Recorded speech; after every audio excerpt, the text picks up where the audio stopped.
They would be great help in promoting inter-Korean dialogue on the parliamentary level, something that would, of course, depend on lawmakers ratifying the Panmunjom Declaration.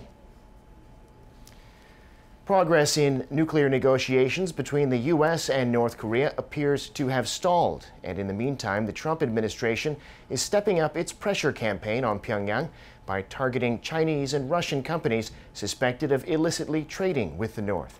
Kim Yo-sun reports.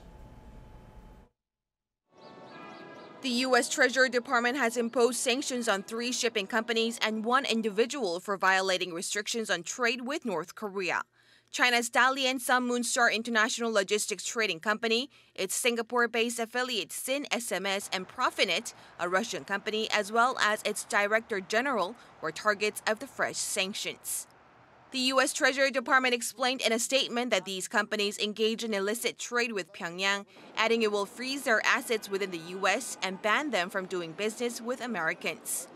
It also made clear that such a measure is in line with UN Security Council sanctions and highlights Washington's intent to block money flowing into the regime, which can be used for developing weapons of mass destruction.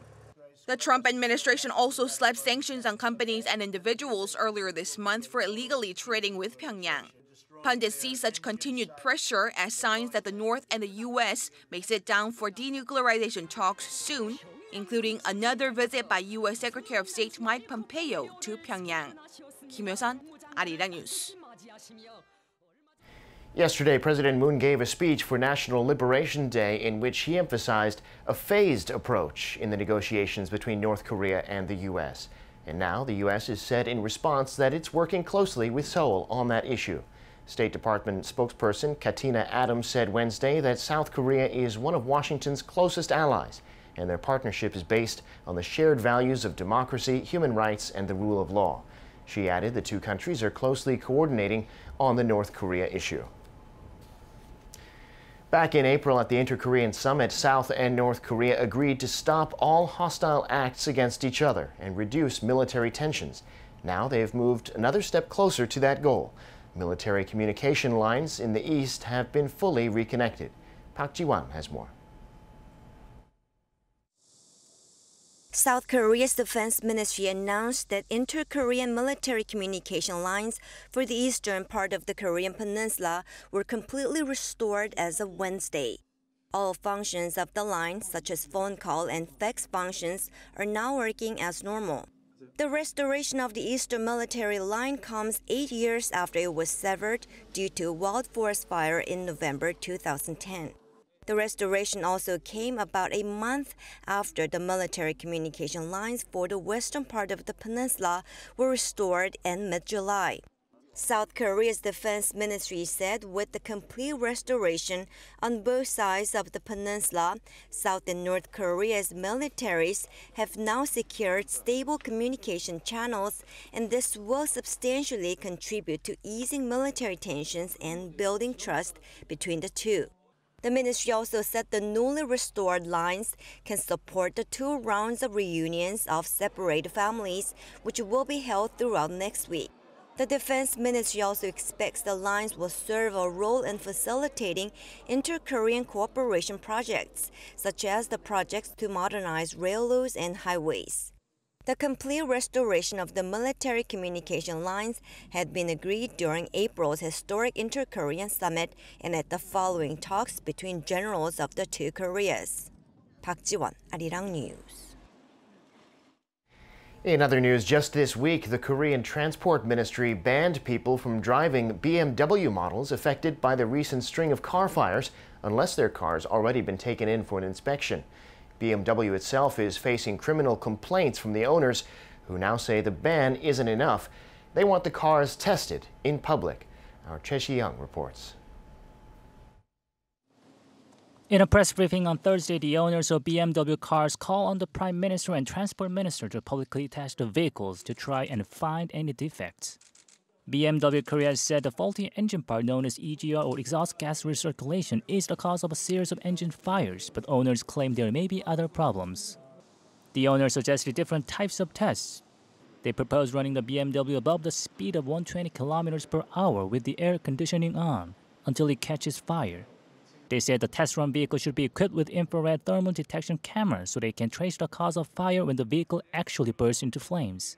They also proposed leaving the air conditioning running at full strength in a parked BMW to see if that leads to a fire. Last Sunday, a parked BMW with the engine and air conditioning running suddenly caught fire. The owners went on to say the government should send one burnt BMW whose cause is not yet identified to the U.S. Transportation Investigative Agency for examination. They said the U.S. National Transportation Safety Board has the authority and expertise to rule on the cause of fire. The owners added that they will file a further police complaint tomorrow against Harold Krieger, the chairman of the board of management for BMW, the public relations executive at BMW's headquarters in Germany, and an executive at BMW Korea. As of Thursday, a total of 40 BMWs have caught fire in Korea this year. 최시영, Arirang News. It's been a bumpy ride for the South Korean economy in recent years, with investment slowing down, high unemployment, and relatively weak exports. Now it appears those problems have brought down the country's global ranking in terms of GDP. Ko Ryun-hee has this report. The South Korean economy ranked as the 12th largest in the world in 2017, one notch down from a year earlier. According to World Bank data released on Thursday, South Korea's gross domestic product last year was more than $1.53 trillion. GDP is the sum of the total value of all final goods and services produced in a certain period of time. South Korea's GDP ranking has fluctuated over the years. It reached 11th in 2006 before slumping to 15th in 2008. From 2009 to 2013, it held steady at 14th. Although it rebounded to 11th in 2016, the ranking slipped back down to 12th in 2017. Despite the ranking edging down last year, an expert says the focus should be elsewhere, especially considering the problems facing the South Korean economy. Our GDP ranking slipped one spot in 2017. However, the bigger issue is the phenomenon that South Korea's overall economic growth is slowing down. This means our growth potential is gradually declining. The United States topped the GDP list in 2017 at more than $9.39 trillion. China was second at more than $12.23 trillion. Japan was third and Germany fourth. Meanwhile, South Korea's gross national income last year jumped 14 spots from a year earlier, coming in at almost $28,400. The country's GNI based on purchasing power parity also shot up 17 spots. A Bank of Korea official attributed the spike to the strength of the local currency. The official said the stronger Korean won probably affected the final numbers as they are calculated in US dollars. Ko Ryun-hee, Arirang News. I'm Devin Whiting, and those are your news headlines.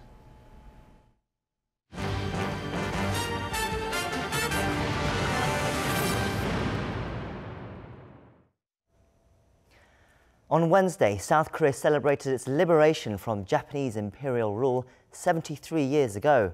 To mark this occasion, President Moon Jaein gave a speech at a ceremony in Seoul, where he also took the opportunity to talk more about the current situation with North Korea and lay out his vision for peace on the Korean peninsula. But despite President Moon's ambitious assertions, it's far from a simple path, one riddled with obstacles and complications, and which will not be resolved quickly. We'll discuss with a guest more about those issues, but first, our chief Blue House correspondent, Shin Se-min, has more from President Moon's address. True liberation, he said, means putting an end to the division of the two Koreas. Marking the 73rd anniversary of the end of Japanese colonial rule, President Moon Jae-in called on the people to overcome such division for Korea's survival and development. The president said that the development of relations between South and North is a driving force that ultimately promotes the denuclearization of the region. 정치적 통일은 멀었더라도 남북 간의 평화를 정착시키고 자유롭게 오가며 하나의 경제 공동체를 이루는 것, 그것이 우리에게 진정한 광복입니다. Forming a joint economic community, the president said, would bring the Korea's economic value worth some $150 billion over the next 3 decades. One of his government's plans is to physically connect the two through cross-border railways and roads by the end of this year. And his plans doesn't stop there. 저는 오늘 동북아 6개국과 미국이 함께하는 동아시아 철도 공동체를 제안합니다. 이 공동체는 우리의 경제 지평을 북방 대륙까지 넓히고 동북아 상생 번영의 대동맥이 되어 동아시아 에너지 공동체와 경제 공동체로 이어질 것입니다. And that, he says, will be the starting point for a multilateral security system in Northeast Asia. Though he did not specify the other four countries, they are believed to be China, Russia, and Japan. The president promised to build inter-Korean relations with a deeper level of trust and added that he would continue to lay the groundwork to expedite the discussions between Pyongyang and Washington on their nuclear issue. Shin Se-min, Arirang News. Now, joining me in the studio, we have with us Dr. Woo Jung-yup from the Sejong Institute to further discuss what President Moon said in his speech yesterday. Thank you for joining us, Professor. Thank you for having me today. Now, a significant portion of his speech yesterday was dedicated to the situation with North Korea. And one of the key points I feel like he said was, if I quote here, "I hope the implementation of the complete denuclearization of North Korea and corresponding comprehensive measures by the United States will be pursued quickly." That's quite an interesting statement because that sounds like he's calling on the US to take action. What do you make of his speech overall? Yeah, that's the one way of interpreting his speech yesterday, but I think that the emphasis is both given to both countries, North Korea and the United States. Because even though our government is asking United States to take more aggressive action on North Korea in terms of having negotiations with North Korea, but at the same time, North Korea has to respond to the negotiation with the United States. Unless North Korea takes the serious steps toward the denuclearization, it'll be very difficult for the international community, including the United States, to come closer to what North Korea wants for their denuclearization. Now, if you look at more about the speech, he says one of the interesting phrases he used was, "Peace is the economy." I don't think it quite translates into English, but I think what he means is that the peace and economic benefits are synonymous with each other. So he laid out this vision about inter-Korean economic cooperation, saying that it could bring in more than $150 billion over the next 30 years. But who do you think this message is being aimed at? So actually, the peace is the economy is very similar to the sayings like peace dividend, because when you achieve peace, you can allocate all the resources that was formerly used for the military buildings and all other uses can be used for the economic investment or for other areas. So if you achieve peace, you can actually grow your economy. So I think President Moon uses that kind of analogy here, and when he mentioned about peace is the economy, I think he talked to all the stakeholders on the Korean peninsula, because many stakeholders believe that anything happening on Korean peninsula may be the disruption of the order in Northeast Asia, which is not great for their country's national interest. But President Moon argued yesterday that the peaceful movement in Korean peninsula actually leads to the economic benefit to all the stakeholders, not only to Korean people. So he argued that all the stakeholders around the Korean peninsula should welcome this peace development on Korean peninsula, but at the same time that he wants to show the vision of what will happen in the future to North Korea if they come forward the denuclearization and achieve peace with South Korea and the United States. But that point about denuclearization is where the critics will pick up this point. I mean, how can there be economic cooperation when North Korea at the moment are still seemingly unwilling to give up its nuclear weapons? So I don't believe that President Moon Jae-in meant yesterday that he's going to move forward with all the projects that he mentioned yesterday. He used the term that when peace is established and the denuclearization is moving forward, then he can do the economic cooperation project with North Korea. So I think that he did not mean yesterday that he's going to launch these economic projects regardless of the development in denuclearization, but he emphasized that denuclearization should take place for these economic projects can happen later in the future. But one of the things was he was quite specific about his plans in his speech yesterday. For example, he announced actually the East Asian Railroad Community, which is meant to connect the railroads between 6 of the East Asian countries, and also within this community have the US involved as well. He also talked about having the groundbreaking ceremony for the rail and road projects by the end of the year. These are things that potentially could violate international sanctions in North Korea. How does Moon Jae-in, what was his message yesterday with this, though? I think it's the same thing with all other aspects with regard to the economic cooperation project. He mentioned yesterday that, as you just mentioned, that without lifting economic sanctions, there is no way the South Korean government move forward with this railroad project with North Korea. Because he mentioned that it involves 6 other countries, including United States. The premise is that there's a denuclearization, so the international sanction is lifted, then we can move forward with this project. So he showed very audacious goal of having ceremony within this year, but I think it's more of political goal in this. In his speech yesterday, it does not mean that he wants to go forward regardless of the international sanctions. This East Asian Railroad Community, do you think it's a realistic project? What do you think of it? Of course, there's a lot of obstacles. President Moon Jae-in made the case with the European Unions and ECC, but there's some differences and some similarities. But first, the biggest differences between EU and East Asia is that we have to overcome the discrepancies of national interest in the participating countries, like Japan, Korea, Russia, and even the US. They all have different national interest in Northeast Asia. So we have to overcome all those obstacles to achieve these East Asian Railroad community that President Moon mentioned yesterday. So yeah, it has obstacles, but politics, so we have to do more work to overcome those obstacles.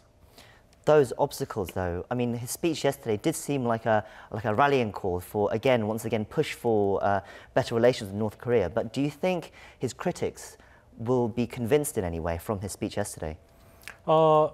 So I think that because of the stalled negotiation process between the United States and North Korea, there's a criticism about President Moon's speech yesterday because we have to see how North Korea is going to respond to the U.S. request, such as submitting the declaration of the list of North Korea's nuclear program, nuclear facilities, and nuclear weapons. Because without that, we cannot say that there's progress in denuclearization negotiation between the United States and North Korea.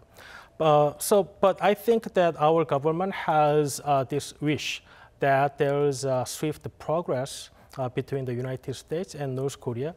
So once there is meaningful progress in the negotiation, then our government is aiming to launch this project as soon as possible. So I think what he mentioned yesterday is more of preparation rather than launching it right away. You talk about those negotiations between the US and North Korea. It was just revealed the other day that actually the North Korea and US had working level talks at Panmunjom over the weekend.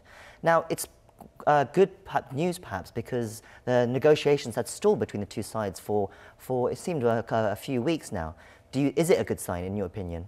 Yeah, first, more importantly, that the two sides are still engaging in dialogue.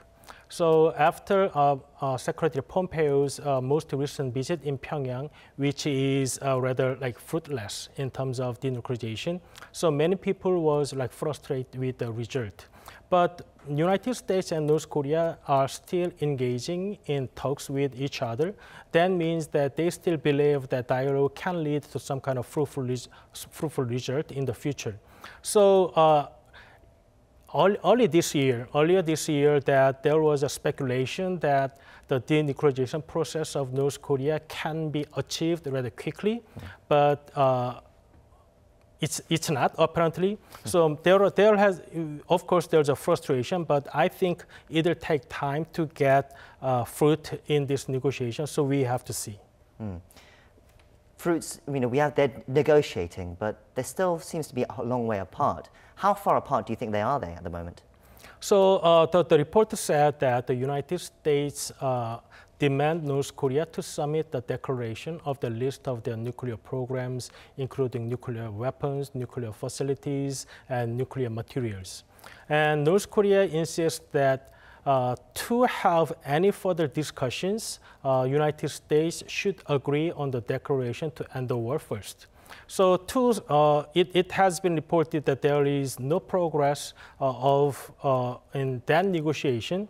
But so we don't know yet whether that working level talks at Panmunjom recently they found any common ground.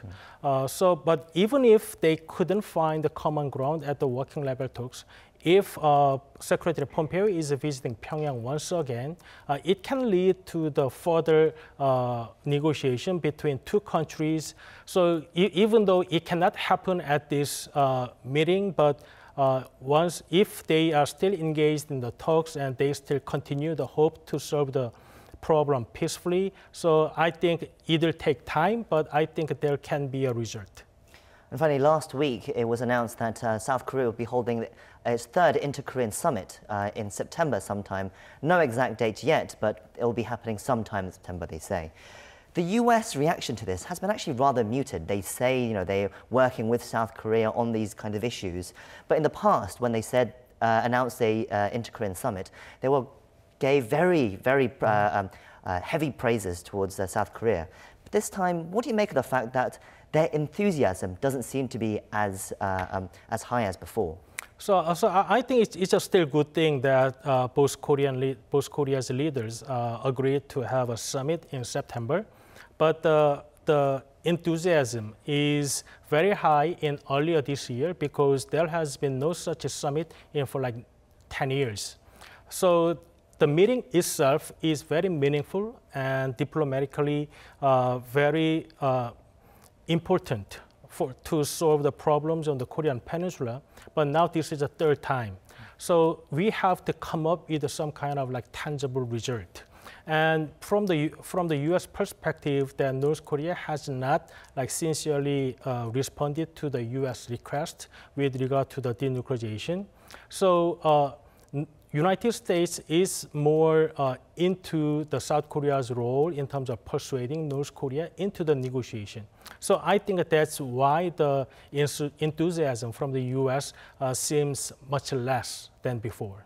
Well, I think we could squeeze in maybe one more question. So the US, their enthusiasm may be less, but how do you think they view South Korea's role in all this? I mean, do they think that South Korea is a useful ally to try and work with North Korea? Or is South Korea's Moon Jaein administration, especially, his drive to interact with North Korea and do economic cooperation, perhaps a complication that the US is finding difficult to deal with, perhaps? Of course, there's mixed attitudes from the U.S. side toward South Korea, but it is very complicated. It's not just one way or the other. So I think that U.S. government has been working very closely with the South Korean government because South Korean government's priority is somewhat different from the U.S. U.S. always prioritized denuclearization first. But South Korean government should boost inter-Korean relations at the same time with the denuclearization process. So it looks from the U.S. perspective that South Korea looked like pushing forward inter-Korean relations at the expense of denuclearization, but that's because of the difference in the priorities. But I think the two allies is going to reconcile that issue very well in the future. And that's where we'll end it. Thank you, Professor, for coming in and sharing us your insights as always. Thank you. That's all from us for now. Do stay tuned to Arirang for our later newscasts. Otherwise, you can find all our latest reports on our website, arirang.com/news. Thank you for watching and see you again next time. Goodbye.